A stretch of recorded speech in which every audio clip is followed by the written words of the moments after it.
हे guys, welcome back once again. Last bachelor party पर गए कुछ दोस्त न जाने अनजाने में ऐसी जगह पर पहुंच गए जहां बसेरा है कुछ ऐसे लोगों का जिन्हें सिर्फ खुद की भूख मिटानी है। 3 लोग जो जंगल के बीच से होते हुए अपनी मंजिल की ओर जा रहे हैं। इसमें मौजूद है मार्कस, गोल्डी और ब्रार, जिसकी ये ट्रिप लास्ट बैचलर ट्रिप होने वाली है क्योंकि उसके कुछ दिन में उनकी शादी भी हो जाएगी। ये तीनों ही काफी खुश हैं क्योंकि काफी समय बाद इन्हें साथ में हैंग आउट करने का मौका मिला है। तो वहीं दूसरी ओर हम एक कपल को भी देखते हैं जो जंगल में साथ में समय बिता रहे हैं, पर उसी दौरान उन्हें बाहर से कुछ आवाजें आती है जिसे चेक करने के लिए जब वो बाहर उतरते हैं तो उन्हें वहां पर एक इंसानी दिल मिलता है जिसको उसके शरीर से बाहर निकाल कर यहाँ पर फेंक दिया गया।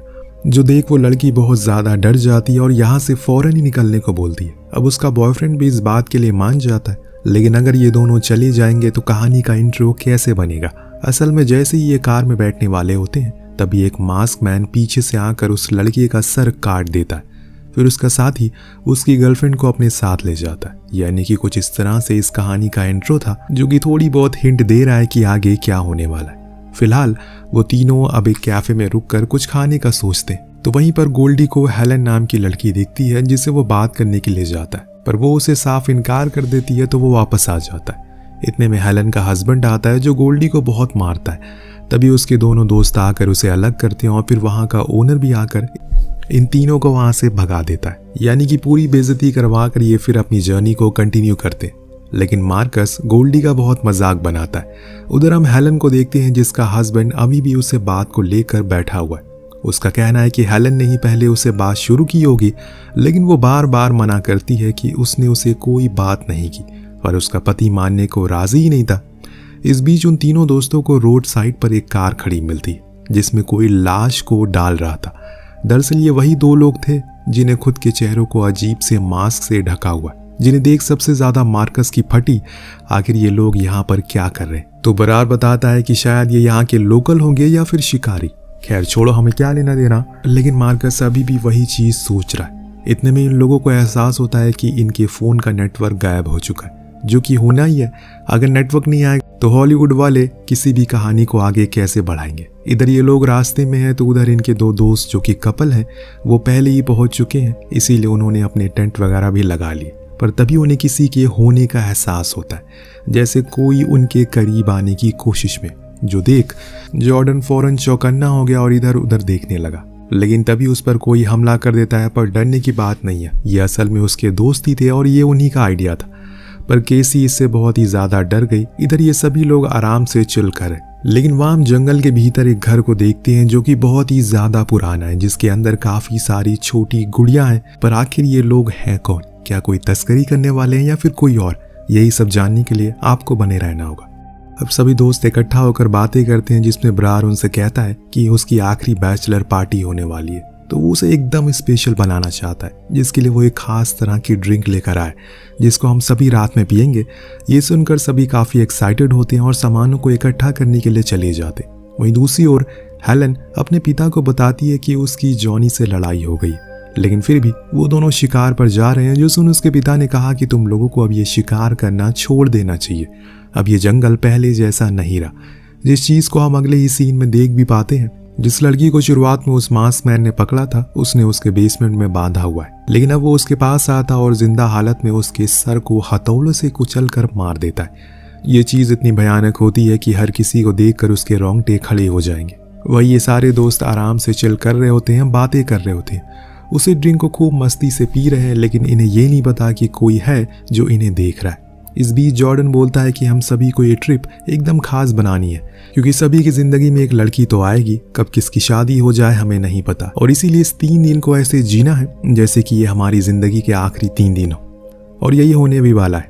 सुबह होती है, हेलन और जॉनी को शिकार की ओर जाते हुए हम देखते हैं। यहाँ पर सभी नशे में अभी भी सो रहे हैं, लेकिन तभी इनके पास एक बूढ़ा आदमी आता है जिसके हाथ में हथकड़ी और साथ में एक एक्स था। कपड़े बहुत ही अजीब थे, जिस चीज को देखकर गोल्डी पूछता है कि तुम कौन हो, क्या चाहिए तुम्हें? पर वो बूढ़ा आदमी कोई जवाब नहीं देता और वहां से मुड़कर चला जाता। जो चीज थोड़ी अजीब भी थी, जैसे शुरुआत में मार्कस को वो बंदे दिखे थे, अब ये दिख गया, तो इससे उसके अंदर थोड़ा सा डर पैदा हो जाता है। लेकिन उसके दोस्त उसका आज भी खूब मजाक उड़ाते हैं कि वो फट्टू है। तो वहां जॉनी हेलन से कहता है कि वो जंगल में जा रहा है ये देखने कि उन्हें भालू कहाँ मिलेगा, तब तक वो उसका यहाँ पर इंतजार करे। अभी वो कोई पहली बार नहीं था और इसीलिए उसके जाने के बाद वो ईयरफोन लगा लेती है और गेम और गाने सुनना शुरू कर देती है। उधर जॉनी जंगल में और अंदर जाता है और अपने शिकार की तलाश में लग गया। तभी उसे कुछ ही दूरी पर खून नजर आया, जो देख वो रुक गया। शायद यही कहीं आसपास ही भालू होगा। लेकिन तभी पीछे से एक तीर आई जो जाकर सीधा उसके पेट पर लगी, जिससे वो वहीं गिर गया। और फिर तब एक मांसमैन ने आकर उसके गले को काट दिया। इस दौरान जॉनी खूब चिल्लाता है, लेकिन अफसोस कि हेलन तक उसकी आवाज़ जा ही नहीं पाती, क्योंकि उसने ईयरफोन जो लगाए हुए थे और इसीलिए अपने ईयरफोन घर पर ही रख कर जाए। अब एक दिन आराम करने के बाद ये पांचों फैसला करती हैं कि ये ऊपर ट्रैक करके जाएंगे ताकि वहाँ का व्यू का लुत्फ उठा सके, जिसके लिए सभी बहुत एक्साइटेड होते हैं और सफ़र को शुरू करते हैं। जिस बीच मार्कस अपने और साथियों को बताता है कि उन्होंने सुबह एक बूढ़े आदमी को देखा जो कि बहुत ही अजीब सा बिहेव कर रहा था। उसके हाथ में एक और हथकड़ी थी, मानो कि वो हमें मारने के लिए आया। तो जॉर्डन ने कहा कि वो शायद कोई लोकल होगा। मैंने सुना है यहाँ पर काफ़ी लोग रहते हैं आसपास, तो ऐसा कुछ नहीं है, तुम चिल करो। काफ़ी देर तक ट्रैक करने के बाद ये लोग एक जगह सस्टेन करने का सोचते हैं। तो जॉर्डन उनसे कहता है कि वो स्मोक करने के लिए जा रहा है, क्या कोई उसके साथ चलेगा। सब मना करते हैं, तो वो अकेला ही चला गया। जैसे ही उसने सिगरेट का पहला कश लिया, उसके पीछे उसकी मौत खड़ी थी। जैसे ही वो मुड़ा, उस मास्कमैन ने उसके सर को धड़ से अलग कर दिया। फिर दोनों भाई मिलकर उसके शरीर को किसी जानवर की तरह नोच नोच कर खाने लगे। जॉर्डन की चीखें सुन उसके दोस्त समझ गए कि वो किसी मुसीबत में है।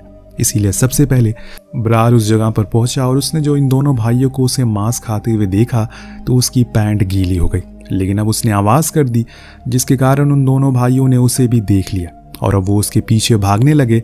तो ब्रार अपने दोस्तों के पास जाकर उनसे कहता है कि हमें यहाँ से निकलना चाहिए जल्दी से, ये जगह सही नहीं है। ये सुन सभी भागने लगते हैं कि तभी एक मास्कमैन तीर चलाता है जो जाकर सीधा लगता है केसी पर, जिसे वो वहीं मारी जाती है। लेकिन ये तीनों उसके लिए ज़रा सा भी नहीं रुकते, बल्कि भागते ही रहते हैं। अपने टेंट के पास आ जाते हैं, जहाँ इन्होंने जल्दी जल्दी अपने सामानों को पैक करना शुरू किया।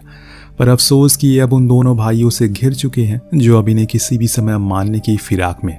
लेकिन उससे पहले वो कुछ करें, गोल्डी उनसे लड़ना शुरू कर देता है। अपने भाई और दोस्त से कहता है कि तुम लोग यहाँ से भाग जाओ, मदद लेकर आओ। वो दोनों ज़रा सा भी टाइम नहीं गवाते वहाँ से भागने में। इधर ये दोनों भाई गोल्डी को मारने में भी ज़्यादा समय नहीं लगाते। सीन शिफ्ट होकर पहुँचता है उसी बेसमेंट में जहाँ पर कुछ दिन पहले उस लड़की को हमने देखा था। लेकिन आज उसकी जगह हेलन है, जी हाँ, जॉनी की वाइफ, जिसको इन दोनों भाइयों ने बंदी बना कर रखा है। पहले तो उसे कुछ समझ नहीं आता कि असल में ये जगह कौन सी है, लेकिन फिर कुछ देर बाद वो उस बंदे को गोल्डी की लाश को काटते हुए देखते हैं तो उसे एहसास हो जाता है कि ये जगह कितनी खतरनाक है और ये लोग असल में नरभक्षी हैं, जो कि इंसानों को काटते हैं, वो भी कच्चा, और फिर उसे खा जाते हैं। हेलन तो यहाँ बंद है, जिसके कारण इसके पिता को अब उसकी चिंता सताने लगी है। इसीलिए वो टाउन के शेरिफ के पास जाते हैं, जो कि उसके काफ़ी अच्छे दोस्त भी हैं, जिसे वो सब कुछ बताते हैं कि उसकी बेटी और दामाद 2 दिन से बाहर गए हैं, लेकिन अभी तक वापस नहीं लौटे। जो सुन वो दोनों ही उन्हें ढूंढने के लिए निकल जाते हैं, लेकिन यहाँ चलते चलते रात हो गई। अभी ये दोनों दोस्त बाहर नहीं निकले, जो चीज़ देख मार्कस बहुत ज़्यादा डर जाता है। पर गोल्डी उसे खुद को संभालने को कहती है कि कुछ नहीं होगा, हम निकल जाएंगे। पर इससे ज़्यादा वो उसे हौसला अफजाई नहीं कर पाया, क्योंकि तभी वहाँ पर दोनों भाई आ गए और उन्होंने सबसे पहले गोल्डी को मार डाला और मार्कस को पकड़ लिया, जिसके बाद लाकर उसे बेसमेंट में बंद कर दिया। जब हेलन ने उसे देखा तो वो उसे पहचान गई, अरे ये तो वही है। पर मार्कस बहुत ही ज़्यादा घबराया हुआ है। वो उसे पूछता है कि आखिर ये कौन सी जगह है, तो उसने कहा कि ये नरभक्षियों का घर है, जहाँ पर अभी अभी मैंने 3 लोगों को बुरी तरह काटते हुए देखा, जिसके बाद ये लोग उन्हें कच्चा ही खाने वाले।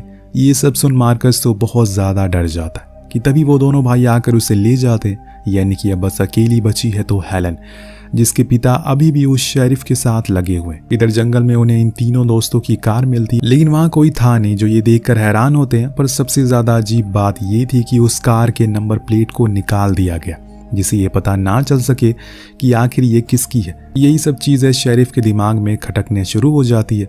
लेकिन हेलन के पिता को अपनी बेटी का डर सता रहा है, उन्हें किसी भी हाल में उसे ढूंढना है, वो भी जल्दी। इधर घर में अब खाने का समय हो गया है। आज इनके साथ एक नया मेंबर भी जुड़ा है, जो है मार्कस, जिसको ये खाने के लिए साथ में बैठाते हैं। जब उसका मास्क हटता है तो वो देखता है कि उसके सामने एक औरत बैठी है, जो खुद को इन दोनों भाइयों की माँ बताती है। पर उसकी आवाज़ एकदम राखी सावन जैसी थी, हरकतें भी वैसी। इस बीच वो उससे कहती है कि वो घबराए नहीं, क्योंकि उसकी जल्दी अब शादी होने वाली है उसकी बड़े बेटे से, जो उसे बहुत पसंद करता है। जो छोटा बेटा है उसे वो नीचे बंधी हुई लड़की पसंद, जिसको हम अपना वंश बढ़ाने के लिए इस्तेमाल करेंगे। लेकिन उससे पहले खाना खा लेते हैं, ये कहकर वो डिनर लाते हैं, जिसका ढक्कन हटाने पर उसे ब्रार का सर दिखता है, जो देख मार्कस तो डर के मारे कांपने लगा, पर वो सभी उसे बड़ी ही मौज के साथ ज़बरदस्ती खिलाते हैं, जिसे उसे खाना ही पड़ता और फिर दोस्तों रिचुअल करते हैं, जिसमें बड़ा बेटा उसके पैर काट देता है।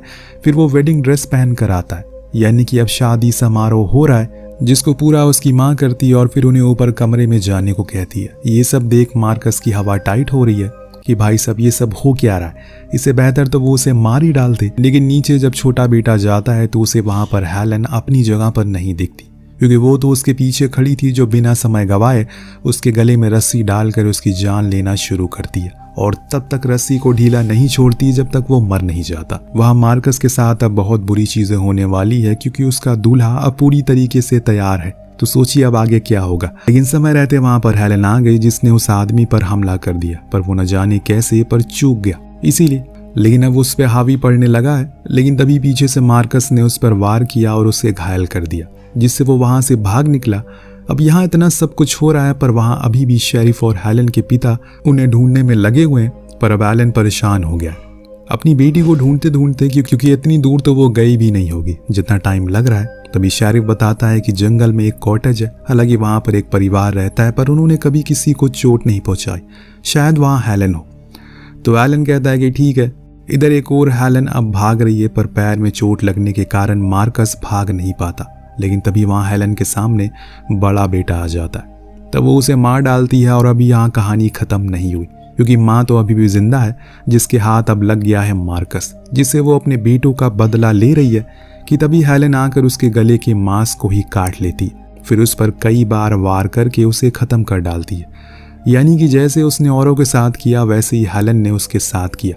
अब सब ठीक हो जाने के बाद हेलन घायल मार्कस को लेकर रूट पर आ गई, जहां इत्तेफाक से उन्हें वो दोनों मिल जाते, जो फौरन इन्हें अपने कार में बैठाकर शहर की ओर ले गए। पर असल ट्विस्ट तो अब कहानी में आता है। जिस बूढ़े आदमी को हमने उस दिन सुबह देखा था, वो जब अपने घर पहुंचता है तो वहां अपनी बीवी बच्चों की लाश को देखकर एकदम बौखला जाता है। जी हाँ, जो आपने सोचा वही है। ये ही इस नरभक्षी परिवार का हेड, जो शायद अपना बदला लेगा, जो कितना भयानक होगा किसी को पता नहीं है। तो आपको कहानी कैसी लगी हमें कमेंट करके जरूर बताइएगा। मिलते हैं अगली वीडियो में। Thank you so much watching. Peace out.